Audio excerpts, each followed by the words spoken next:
We have just heard from Aswapati, and he asks Narad to bless Savitri Yes, because she's this radiant of flame of radiant happiness.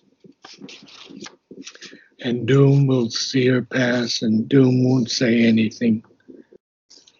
But does continue then, yeah. and but too often. But too often here, the careless mother leaves her chosen in the envious hands of fate. Yeah, but you have to continue the feeling of she leaves her chosen.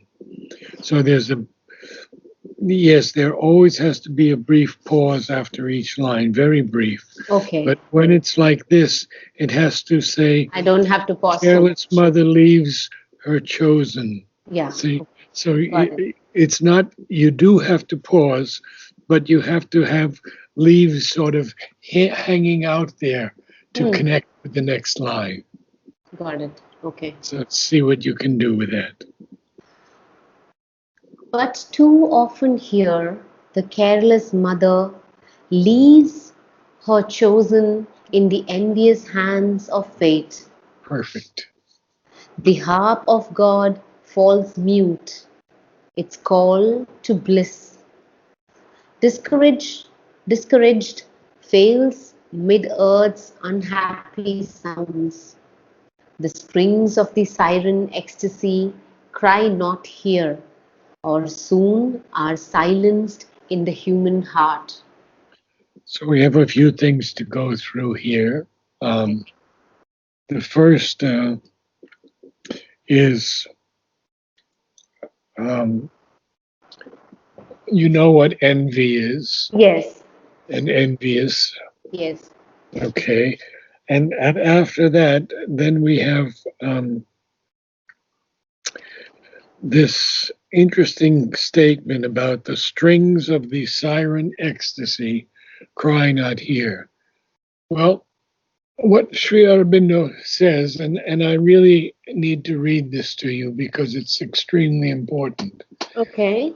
Ecstasy is a state of exalted emotion so intense that one is carried beyond thought, and it is used by mystical writers as the technical name for the state of rapture, in Okay. which the body was supposed to become incapable of sensation, Hmm. while the soul was engaged in the contemplation of divine things. Now that's the dictionary definition from Chambers, interestingly enough. Hmm. But Sri Aurobindo writes, quote, "It has been held that ecstasy is a lower and transient passage. The peace of the Supreme is the supreme realization, the consummate abiding experience. This may be true on the spiritual mind plane. There, the first ecstasy felt is indeed a spiritual rapture, Hmm. but it can be and is very usually mingled with a supreme happiness of the vital parts taken up by the Spirit. There is an exultation, excitement, a highest intensity of the joy of the heart, Hmm. and the pure inner soul sensation that can be a splendid passage or an uplifting force, but Hmm. it is not the ultimate permanent foundation. Okay. But in the highest ascents of the spiritual bliss, there is not this vehement exaltation and excitement. Hmm. There is instead an illimitable intensity of participation in an eternal ecstasy, which is founded on the eternal existence and therefore on a beatific tranquility of eternal peace. The supermind, reconciling and fusing all differences as well as all contradictions, brings out this unity, a wide calm and a deep delight of all existence are among its first steps of realization. But this calm and this delight rise together as one state into an increasing intensity and culminate in the eternal ecstasy, the bliss that is the infinite. And that's from the Life Divine. Very important. Mm. So the siren ecstasy, and here he calls it the strings of the siren ecstasy. So that's like a harp Okay. of the sirens playing the harp. And when he says cry not here, it means it doesn't sound here. Hmm. And or they're soon silenced in the human heart. And then he continues to speak to Narad. Of sorrow's songs we have enough. Bid once her glad and griefless days bring heaven here. Or must fire always test the great of soul? Now, this is the big question that he presents to Narad, that Hmm. we've had enough of sorrow and its Yeah. songs, Yeah. and yet we see that on the earth, in this world, Hmm. sorrow may be 90% of all the great poets' Hmm. output, Hmm. and joy only 10%, or maybe 80-20. So he says that we've had enough of the songs of sorrow, and for once, bid that her griefless days and her glad days bring heaven to us. And then he asks the question, or must fire always test the great of soul? And he continues. Uh, Along the dreadful causeway of the gods, armored with love and faith, armored with love and faith and sacred joy, a traveler to the Eternal's house, once let wounded pass a No, mortal life. unwounded. Oh, okay. I'll read that again. Along Yeah. the dreadful causeway of the gods, armored with love and faith and sacred joy, a traveler to the Eternal's house, once let unwounded pass a mortal life. You say causeway, but I think it's pronounced causeway. Causeway. Okay. Yes, it's a causeway, and a Cause. causeway is a raised roadway, Yeah. Okay. something that would cross water or marsh Okay. land. I remember the causeway. Oh, it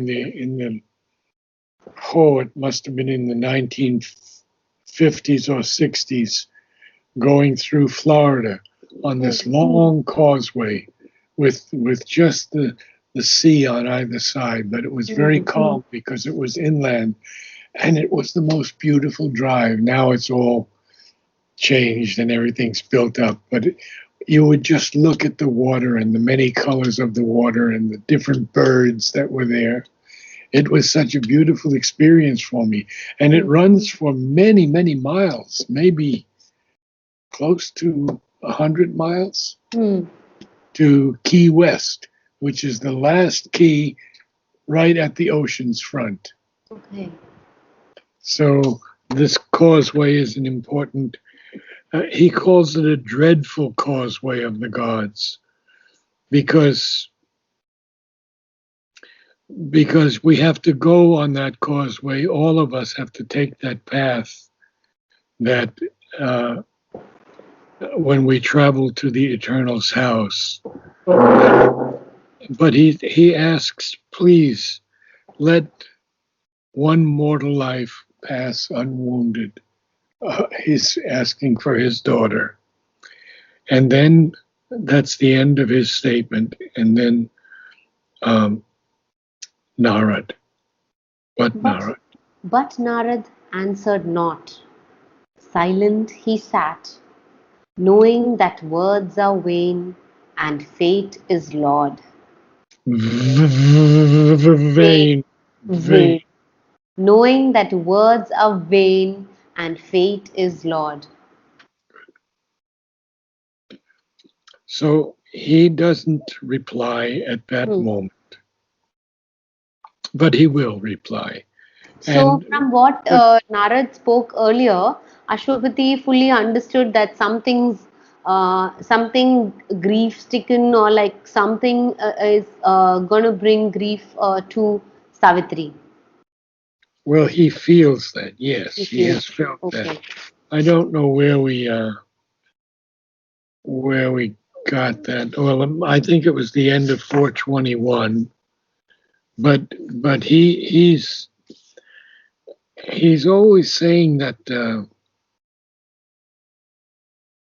if but this joy of life could last, nor pain throw its bronze note into her rhythm days. So Hmm. he only has caught a bit of it, Okay.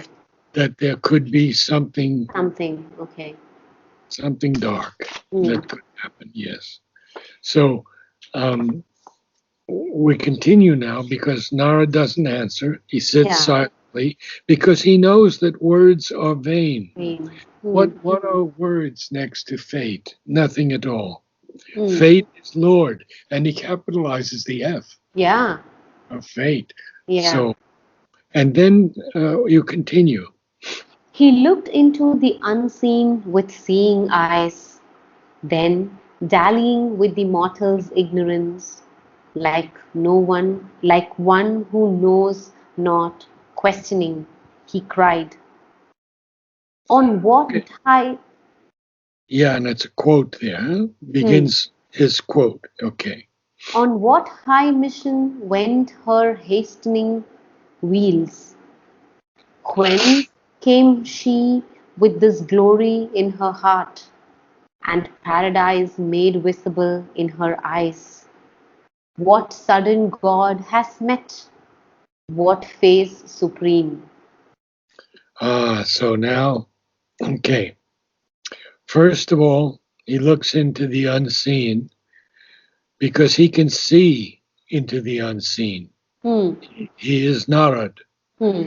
Then it says dallying, and to dally is an interesting word here because Sri Aurobindo uses it in a very special way. Hmm. Uh, he's playing around, he's lingering, he's toying, Hmm. toying, toying with the whole question. And therefore, he says he's toying with the mortal's ignorance. And then, like somebody who doesn't know anything, he asks, "What high mission went her hastening wheels?" That's the chariot that brought her Yeah. to Satyavan. Yeah. And then whence came she? Now that's back when she has returned. Whence Hmm. came she with this glory in her heart and paradise made visible in her eyes? What God did she meet all of a sudden, and what supreme Yeah. face did she Did she see? say? And Yeah. now the king speaks. To whom To the king? whom the king, to whom the king, the red Asoka, Ashoka. the red Ashoka watched her going forth, which now sees her return. Okay, so now it's the red Ashoka watched her going forth, which now sees her return. Now, the Ashoka is a very interesting tree. Um, it is an Indian tree. Mm-hmm. It's often called the sorrowless tree of India. Okay. And we have one just in front of the ashram, and I planted a number of them in the nursery and the outer gardens also. It has Okay. clusters of orange and yellow flowers, bunches. It's a beautiful tree. So he says that when she left, the Ashoka watched her leaving, and now she returns, and the Ashoka sees her again. Hmm. So the tree watches her leaving to go on her great journey, and then he sees her coming back. How beautiful that the tree can see. So the tree watched her going forth, and now he sees her return. Hmm. Okay. Arisen? Arisen into an air of flaming dawn, like a bright bird tired of her lonely branch, to find her own Lord, since to her on earth he came not yet, the sweetness wandered forth, cleaving her way with the beat of her rapid wings. Oh, so poetic, huh? So he's comparing her to a bird, Hmm. and he says, arisen into an air of flaming dawn, the morning, the flaming dawn, like a Hmm. bird, like a bright bird, tired of her lonely branch. Interesting. The bird wants to find its mate. Hmm. And since her Lord didn't come to her, she had to go forth, Hmm. cleaving her way. When we cleave something, we have to cut through it, Hmm. cleaving her way with the beat of her rapid wings. Hmm. So he's comparing Savitri here to a bird who has gone forth to find her beloved, led by a distant call. Led by a distant call, her vague, swift flight threaded the summer morns and sunlit lands. The happy rest, the happy rest her burdened lashes keep, and these charmed guardian lips hold treasured still. Okay, so now he's saying that she was led by a distant call, Hmm. and her swift flight threaded the mornings of summer and the sunlit lands. Hmm. But then he says the rest, the happy rest, her heavy lashes, Keep. eyelashes, they keep the rest of it, um, and they're not telling it yet. And these charmed guardian lips hold this treasure still. So she's there in Hmm. front of, and Narad is saying, but she hasn't yet told us Hmm. what her distant flight resulted in. Hmm. Uh, and her burden lashes keep the rest, and Ah. these charmed guardian lips still hold that treasure. Yeah. Isn't it wonderful? And Yeah. then he says, then he speaks to her, and he's Virgin. yeah, Virgin who comest, come. comest, yes, Okay, Virgin who comest perfected by joy, reveal the name thy sudden heart beats learned. Whom hast thou chosen kingliest among men? okay. You have to work on the V's, my dear. Okay, Virgin. Virgin. Oh, I Not- thought I got that. Okay, I didn't. Oh, it was a kind of virgin. Virgin. Okay, Vir- virgin. Virgin who comest perfected by joy. Excellent. So he calls her a virgin, of course, and she is perfected by joy. Isn't that an incredible statement? Yeah. Someone who comes perfected by joy. Hmm. Oh, my goodness. Reveal the name. Tell us who you have found, Hmm. who you have chosen, Hmm. who has got to be the kingliest among men. Yeah. And then she will reply And to her. Savitri answered with her still calm voice, as one who speaks beneath the eyes of fate. Father and King, I have carried out thy will. Now that was beautifully read line. It couldn't be read better than that. Thank you. And I think you understand how we have to read Savitri. It's not something that is dull and mechanical, but it has to come from our soul, an expression of our soul. And you caught it so perfectly there. Okay, carry on, because Father we and have. King, I have carried out thy will. One whom I sought, I found in distant lands. I have obeyed my heart, I have heard its call. On the borders of a dreaming wilderness, mid Shalva's giant hills and brooding woods, in his thatched hermitage, Dumatsena dwells, blind, exiled, outcast, once a mighty king. The son of Dumatsena, Satyavan, I have met on the wild forest's lonely verge. My father, I have chosen. This is done. How simply she speaks. And she says that, she's carried out his will because it was he who told her to go forth, Hmm. because nobody there in the palace could claim her hand. Hmm. Remember that they were unworthy of her, or they were envy of her, or they felt she was too uppity, or whatever you want to call it. All these things that he tells us about these suitors Hmm. who came to her, none of them was worthy of her. Hmm. And so her father said, "Go forth." And so she says, "I have carried out thy will. Hmm.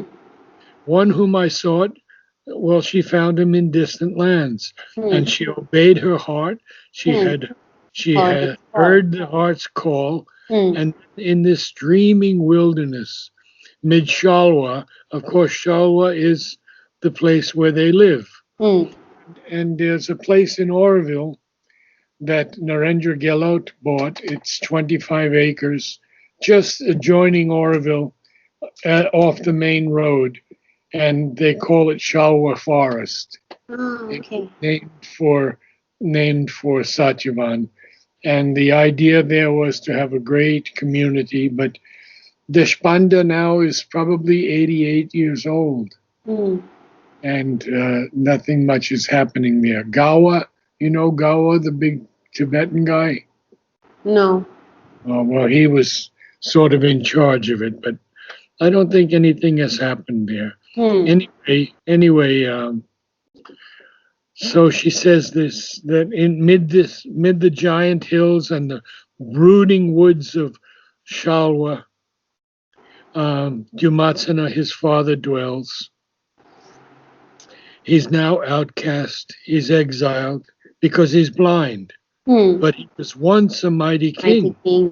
Hmm. That son of Dumatsana, Satyavan, I have met on the wild forest's lonely verge. And she ends this statement with the briefest possible two phrases. My father, I have chosen, this is done. I Hmm. mean, you can't argue those two phrases, although her mother will do that.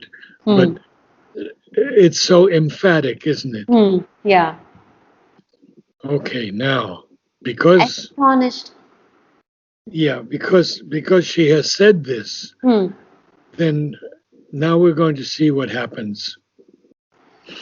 Astonished, all sat silent for a space. Then Ashwapati looked withdrawn and saw. No, he looked within.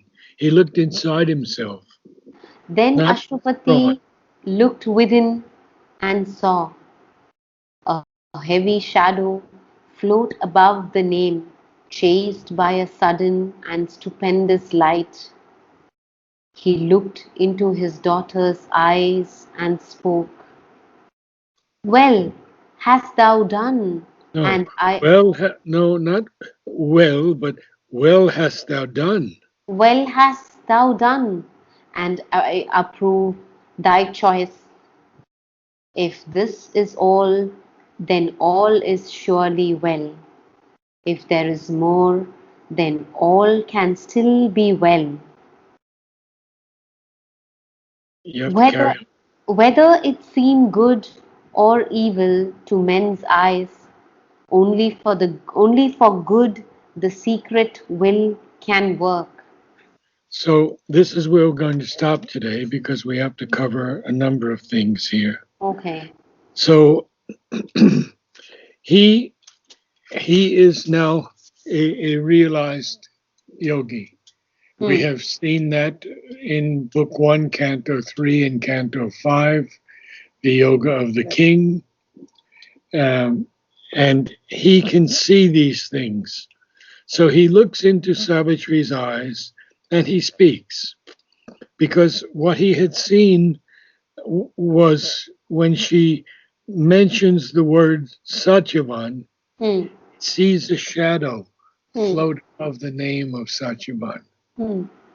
And in that shadow, he sees it is chased by a powerful, powerful light. Hmm. And therefore, he he looks into her eyes and he speaks. And he says, well hast thou done, and I approve thy choice. Hmm. So he approves her choice Hmm. and says she has done well. But because he has seen that shadow, Yeah. he also says, if this is all, then all is surely well. Hmm. If there is more, then all can still be well. Hmm. And then these powerful, powerful two lines, whether it seem good or evil. And look at what he says here, good or evil Hmm. to men's eyes. Only for good the secret will can work. Hmm. Well, if we go deeply into that statement, Hmm. we can see, we can understand that what we see and what we experience and what we feel is nothing at all. Hmm. Not until we can see with the eyes of the soul Hmm. can we truly know anything. Hmm. So when we say that Trump is arrogant and everything else, and when we say that Biden is senile, would yeah, okay. On one level, this could be correct. Hmm. We don't see that only for good the secret will can work. Hmm. And so we've had two major wars, World War One and World War Two, Hmm. in which millions and millions of men were and women were killed. Hmm. We've had holocausts and genocides. Hmm. We say this is the most terrible thing. And Hmm. how can it be that humans are acting like animals? Hmm. But we have to go through that last line again. Whether it seem good or evil to our eyes, only for good the secret will can work. Hmm. And this is why, Prema, there is no sin Hmm. or concept of sin in this yoga. Hmm. There is only the progress of the soul. Oh, what did I do? I clicked. There it is. There is only the progress of the soul moving slowly forward. Hmm. It it may move in this. It always moves in a spiral, Hmm. but sometimes the spiral seems flat, Hmm. although it is progressing slowly. At Hmm. other times, it's a much more rapid climb. And Hmm. we're in that much more rapid climb right now Hmm. because the supermental has come. Hmm. And this is so fantastic, this passage, Hmm. that we'll have to take it quite slow. Hmm. Yeah. And go through step by step what is happening. Yeah. So we have to remember that we can read a few more lines to the first line on 425. Or I was thinking maybe I can read what we have read so far in one. Yes, that's a good idea. That's a better idea. Okay, good. So I start after 290, or I start at 290. Uh, And surely will that, yeah, that's fine. Sure. yeah. A flame of radiant happiness she was born, and surely will that flame set earth alight. Doom surely will see her pass and say no word. But too often here the careless mother leaves her chosen in the envious hands of fate. The harp of God falls mute, its call to bliss, discouraged, fails mid earth's unhappy sounds. The strings of the siren ecstasy cry not here, or soon are silenced in the human heart. Of sorrow's songs we have enough, bid once her glad and griefless days bring heaven here, or must fire always test the grate of soul? Along the dreadful causeway of the gods, armored with love and faith and sacred joy, a traveller to the Eternal's house, once let unwounded pass a mortal life. But Narad answered not. Silent he sat, knowing that words are vain and fate is Lord. He looked into the unseen with seeing eyes, then, dallying with the mortal's ignorance, like one who knows not, questioning, he cried, on what high mission wend her hastening wheels? When she came, whence came she with this glory in her heart, and paradise made visible in her eyes? What sudden god has met, what face supreme, to whom the king, the red Ashoka, watched her going forth, which now sees her return, arisen into an air of flaming dawn, like a arisen, bright arisen, arisen. arisen into an air of flaming dawn, like a bright bird tired of her lonely branch, to find her own Lord, since to her on earth he came not yet. The sweetness wandered forth, cleaving her way with the beat of her rapid wings. Led by a distant call, her vague, swift flight threaded the summer morns and sunlit lands. The happy rest the happy rest her burdened lashes keep, and these charmed guardian lips hold treasured still. Virgin who comest, Virgin who comest perfected by joy, reveal the name thy sudden heartbeats learned. Whom hast thou chosen kingliest of men? Sorry, whom hast thou chosen kingliest among men?